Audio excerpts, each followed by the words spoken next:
रुपया मूल्य के मापक या शोषण का साधन। लेखक घनश्याम वर्मा, आचार्य और सह लेखक देवेंद्र बलहारा निडा ने लिखी किताब देश में चल रही है दो तरह की करेंसी। जनता सरकार मोर्चा के संस्थापक सदस्य देवेंद्र बलहारा निडा ने बताया कि देश में दो तरह की करेंसी चल रही है। आरबीआई का गवर्नर बदला है, कुछ बड़ा घोटाला होने वाला है। बैंक में पैसा जाना और आना 6000 गुना लूटा जा रहा है। जनता को बैंकों की 90% बैलेंस शीट में लोन का जिक्र नहीं है। हवा में नोट छापकर लोन दे रखे हैं। देश की जनता की असल प्रॉपर्टी के सम्मुख देश के अंदर दो नोट चलन की नोट चल रहा है। उन्होंने मांग की आम जनता के साथ केंद्र सरकार लूट करना बंद करे, अन्यथा देश में होगा बड़ा आंदोलन। जनता सरकार मोर्चा के संस्थापक देवेंद्र बलहारा निडा ने आरोप लगाया कि केंद्र सरकार और रिजर्व बैंक के ठगी के शिकार हो रहे हैं। भारतीय नागरिक रिजर्व बैंक के पास नहीं है भारतीय वैध मुद्रा का लिखित दस्तावेज। भारतीय दस्तावेज के अनुसार भारतीय मुद्रा की 1 रुपए की कीमत है 777 मिलीग्राम शुद्ध सोना। 6300 रुपए के बैंक नोट के लगभग। पूरे मध्य प्रदेश के सभी कलेक्टर से जवाब मांगा। हमारे आवेदनों का जवाब दो। अगर हम गलत होंगे तो हम कर्जदारों का कर्ज हम भरेंगे। आरबीआई से पूछा, गोल्ड तुम कहाँ जमा करते हो? उनका कहना है इंग्लैंड में सिक्योरिटी के रूप में जमा करते हैं। हमारा देश आज भी गुलाम है बैंकों के अनुसार। हमारे देश में बैंकों की लूट चल रही है। मेरा नाम डॉक्टर देवेंद्र बलहारा है।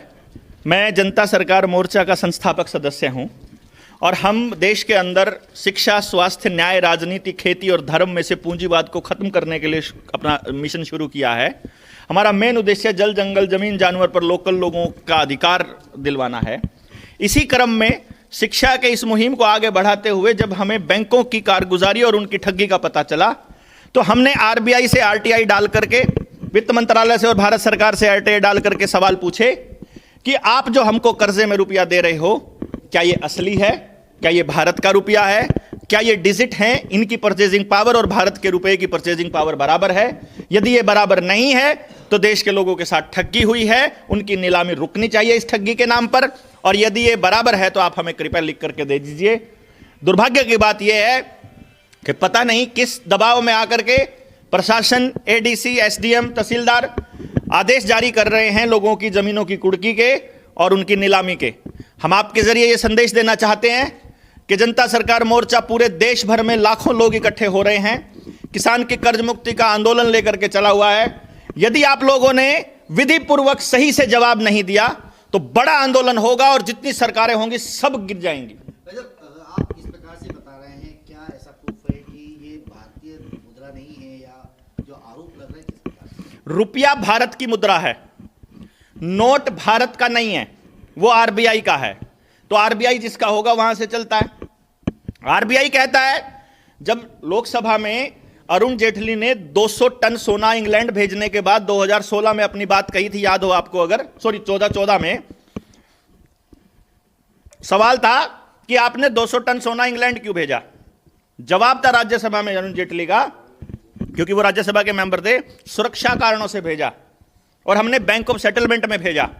हमने आरटीआई लगाई, वहां भी पता चला कि हमारा सोना बैंक ऑफ सेटलमेंट में जमा हो रहा है।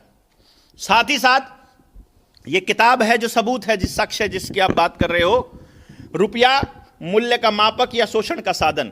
श्री घनश्याम वर्मा जी इसके रिसर्चर हैं, मैं इसका सह लेखक हूं। इस किताब के अंदर हमने हर वो दस्तावेजी प्रमाण लगाया है जो ये साबित करता है, जिसमें भारत के वित्त मंत्रालय ने यह माना है कि हमारे पास वैध रुपए का कोई दस्तावेज उपलब्ध नहीं है।